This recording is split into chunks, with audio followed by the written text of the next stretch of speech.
Shalom. Perkenalkan, nama saya Aprilia Kambe, kelas B1 Ekstensi Keperawatan, Fakultas Keperawatan semester 5 di Universitas Pembangunan Indonesia Manado. Tujuan pembuatan video simulasi pada pasien dengan cedera kepala ini yaitu untuk memenuhi tugas ujian tengah semester dengan mata kuliah Keperawatan Darurat 2 dengan dosen pengampu Nars Olvin Manengke, Eskep Mkes. Pada saat ini saya akan memberikan simulasi tentang bagaimana penata laksanaan pada pasien dengan cedera kepala pada saat dia datang di rumah sakit.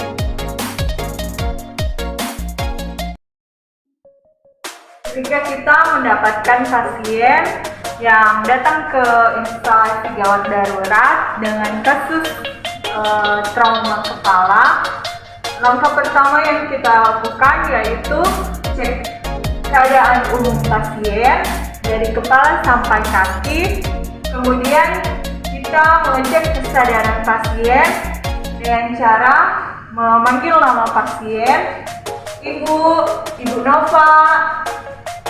Setelah itu kita mengecek respon pasien, bagaimana respon dari pasien yang mengalami kasus trauma kepala. Setelah itu kita mengecek airway pasien, kita melihat jalan napas pasien, bagaimana jalan napas pasien, apakah dia bisa bernafas secara spontan atau terdapat sumbatan pada jalan napas. Dengan cara kita menginstruksikan pasien untuk membuka mulutnya. Ibu bisa buka mulutnya. Setelah itu kita mengecek akan pernapasan dari pasien apakah adekuat atau tidak dengan cara kita memeriksa respirasi pasien, mengukur respirasi selama 1 menit.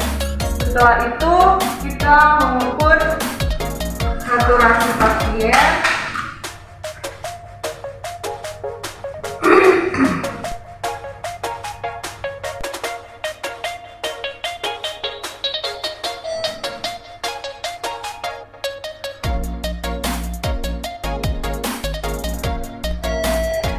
Setelah kita mendapatkan hasil dari pemeriksaan saturasi O2, maka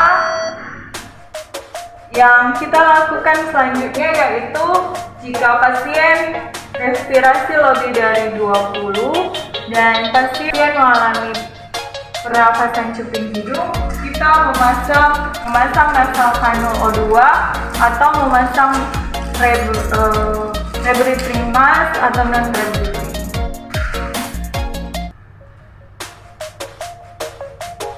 Kita memasang nasal kanul.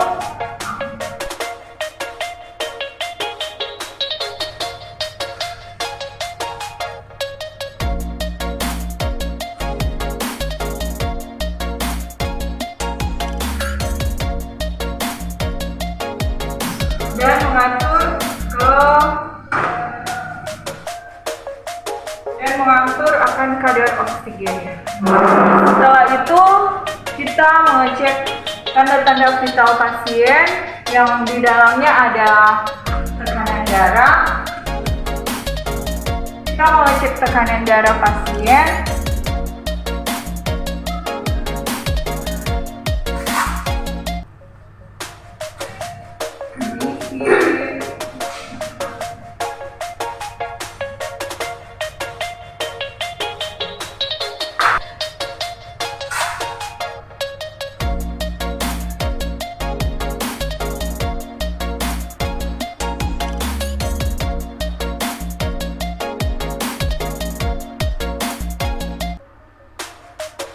Setelah kita mendapatkan hasil,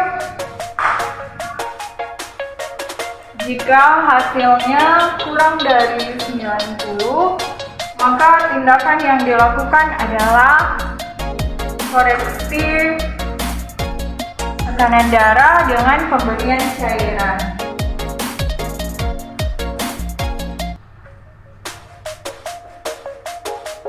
Kita memasang infus sesuai dengan instruksi dari dokter. Sesuai dengan cairan yang diberikan sambil diobservasi setiap 4 jam. Setelah itu dilanjutkan dengan observasi tanda-tanda vital, mengukur suhu badan pasien.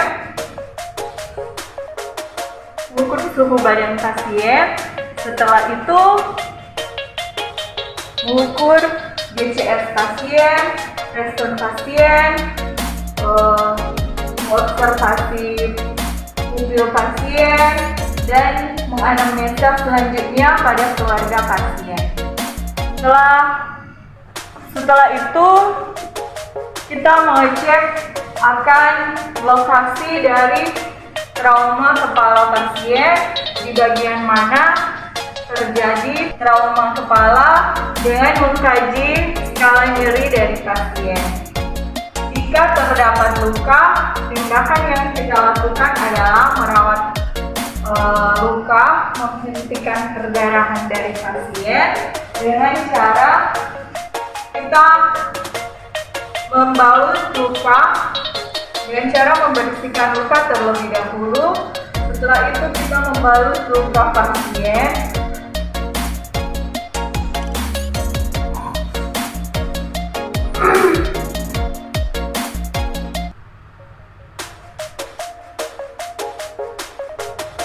Jika luka dan perdarahan telah teratasi, tindakan selanjutnya yang kita lakukan adalah melakukan pemeriksaan laboratorium.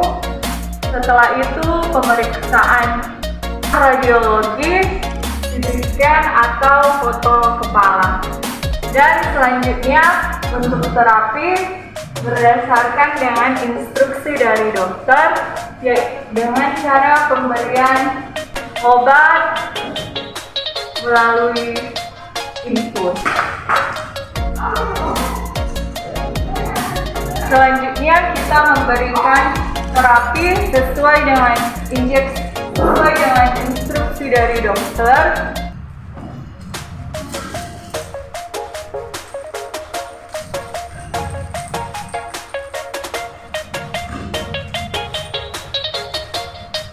Memberikan injeksi via infus. Setelah itu mengobservasi kembali akan keadaan pasien. Jika perlu dari hasil radiologi, pasien membutuhkan tindakan operasi, diberikan edukasi kepada pasien. Jika hasil radiologi tidak membutuhkan operasi dan keadaan umum pasien stabil, pasien sadar, tingkat kesadaran kognitif, maka pasien boleh dianjurkan pulang.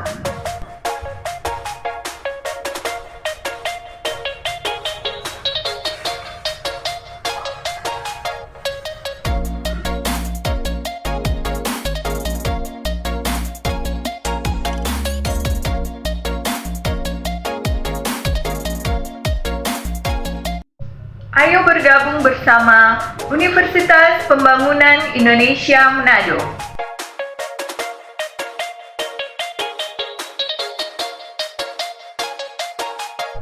Terima kasih.